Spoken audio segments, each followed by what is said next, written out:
surprised because I thought they would do both, which is the tradition has been prior to all the what's going on today, that we would have the Black national anthem and then the national anthem, but we just had the one there. I do want to say though, something that I don't think it has come out a lot. Kaepernick talked with, before taking the, because initially he used to sit, but after having done so, he met with a retired military gentleman who told him that protest, the way to do it would be to kneel. And so when people don't even recognize that he followed the information given to him by an African American who had served his country and had retired, that gentleman said to him, it's okay to protest, but the better way rather than to sit is to kneel. And remember when I started off talking about how in American protest among African Americans, kneeling is nothing new, because it's twofold. A lot of people kneel asking for protection, okay, and this kneeling was trying to, here he was trying to honor what a retired veteran had said, and it has, I don't know which of you said it, but it spiraled so far out of what he was trying to say. And I guess when we say speak truth, the truth is that in America, there is social and political injustice. If we can just begin there, the truth is we see time and again so many African Americans killed at the hands of police officers, and we can't even admit that it's happening and that it's wrong. Gee whiz, how do we begin good conversation, authentic conversation, if we deny what we see with our very eyes? Am I saying that all officers are to be, anathema? No, I'm not, because I believe most officers are pretty cool. But quite frankly, if you saw me beating someone to death or shooting someone in the head who is unprotected, you should try me as well. Okay, so I'm just saying, lives matter, white lives matter, black lives matter, and the reason we focus on black lives is that's the focus of oppression in America. And it's just another way, what's the book? I was trying to think of it as you were, The New Jim Crow. So it's just another way to reinforce what has historically been the problem in America. There has been two systems of justice in America, and one of those systems is very unfair, and it targets unfairly African Americans.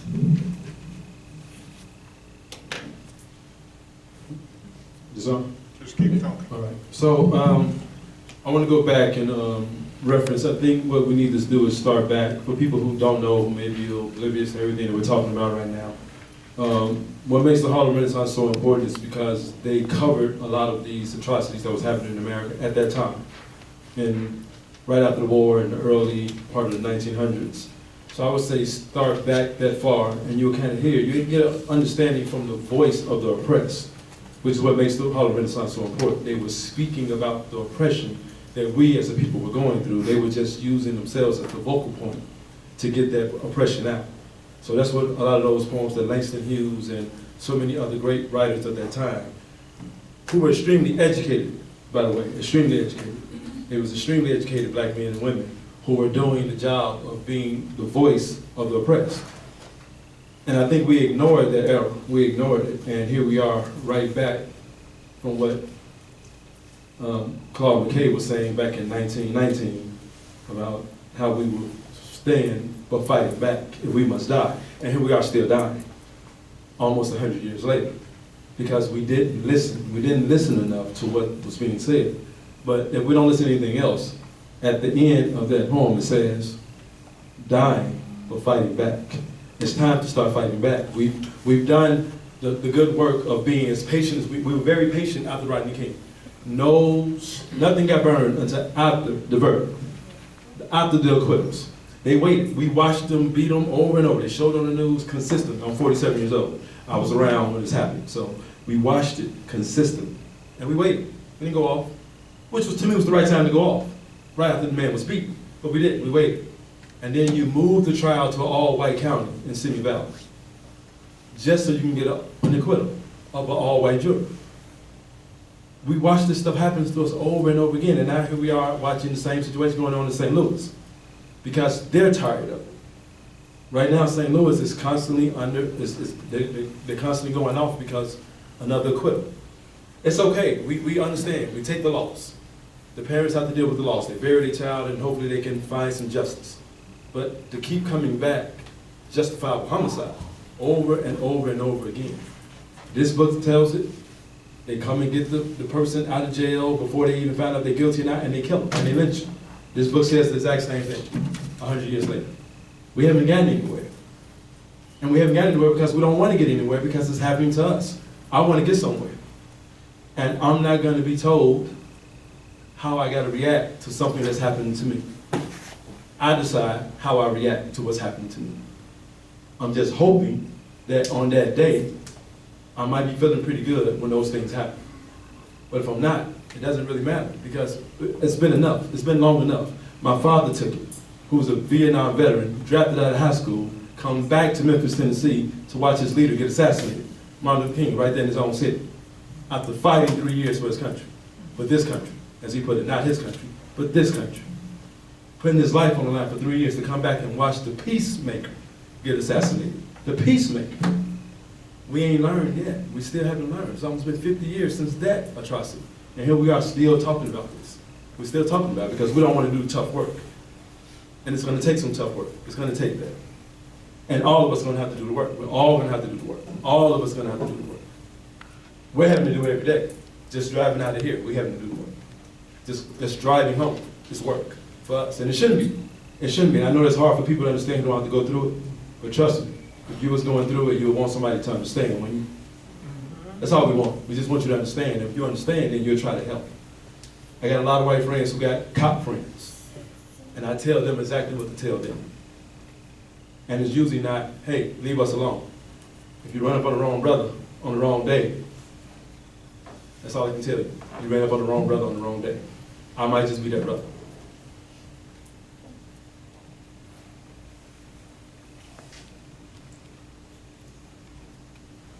Well, I don't know how to respond to that. And I can understand your anger. Can you all hear her? No. Just keep talking, I'll crank it up. Okay. Because I think I'm still pretty committed to the idea of nonviolence. And the idea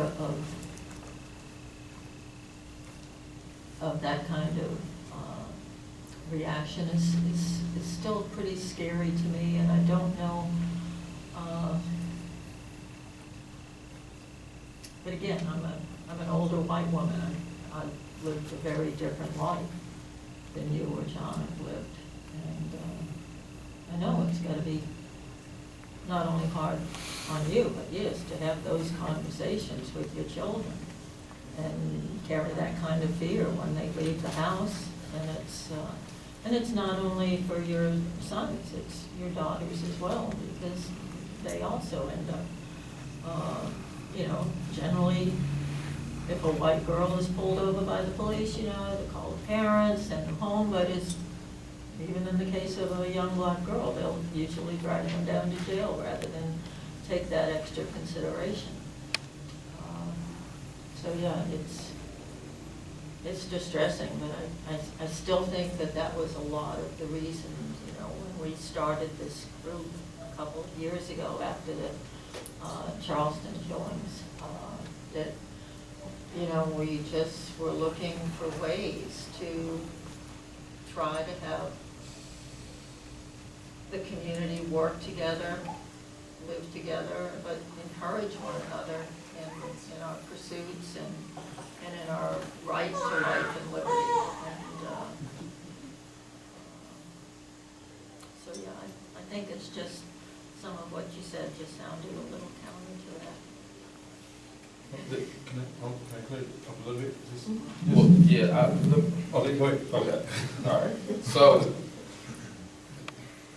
this is the thing that I'm often faced with as me, who I am working in corporate America, essentially. We, meaning me and my other black co-worker counterparts, because we talk about it, because we are a huge minority, especially the further you move up the chain. We talk about how we have to fight the perceptions of being the angry black man or the angry black woman. It seems like our white counterparts can express their opinions passionately and say how they feel, and it is taken a certain way. When we do the same thing, we are seen as the angry black male or female, what have you. So when my brother Q is saying what he is saying, it may come off like angry, and even if we are angry, why can't we be angry and still be civil and still be right in what we're thinking and what we're saying? So I just want to say, before you judge and throw the angry tag when you're listening, try to hear us and not just listen, but hear what we're saying and where we're coming from. Because yes, we are angry, but that doesn't mean violent.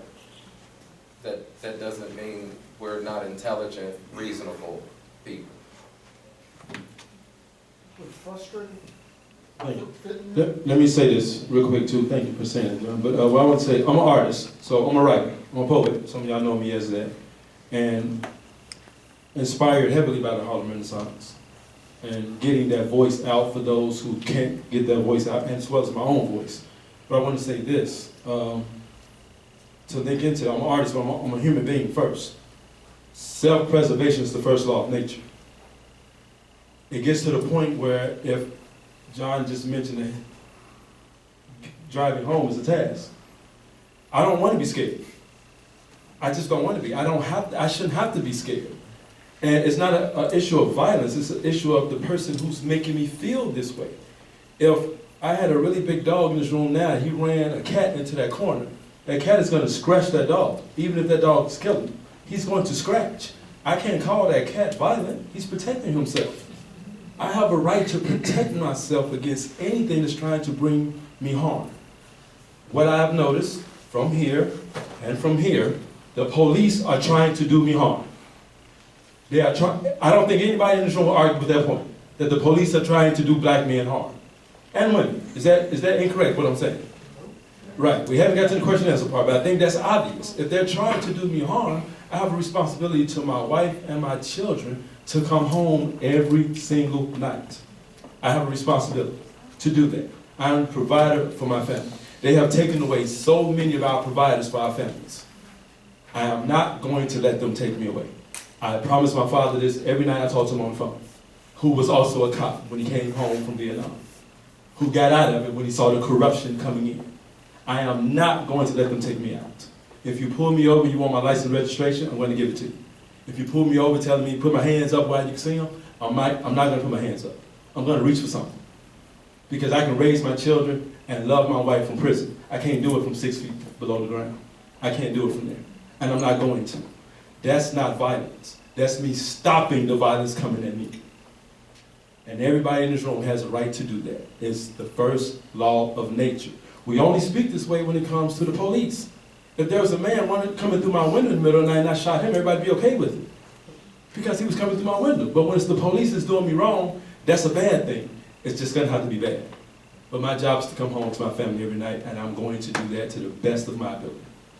Because the proof is obvious, what they're doing. This is the first edition, 1989, 2,000. They killed 2,000. 2,000. I'm not going to be in that number. I'm just not going to be in that number.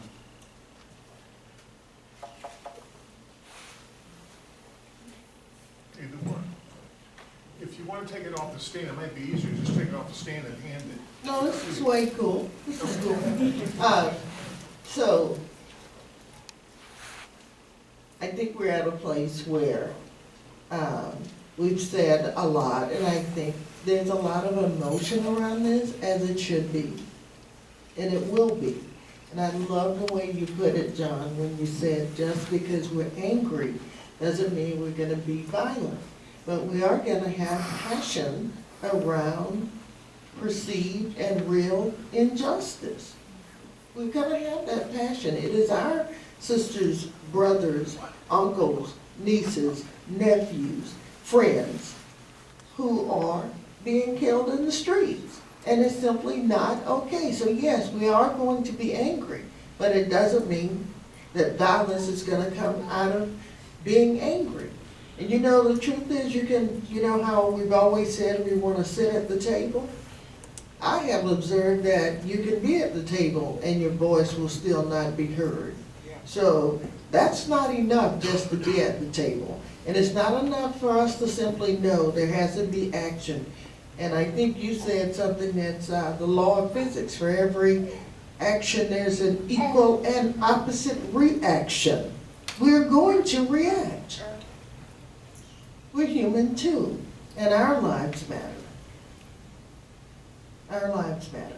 So, having said that, and I do want to say though, from the Harlem Renaissance, I don't know how many of you are familiar with that, but I really like what Q was saying about getting the voices out there. And so that's part of our history that's recorded. And as you all know, in America, it was illegal for African Americans to learn to read and write. Not only African Americans, because women, you know, we had a different struggle, and I know that's not what we're talking about tonight, but they also were considered property, not in the same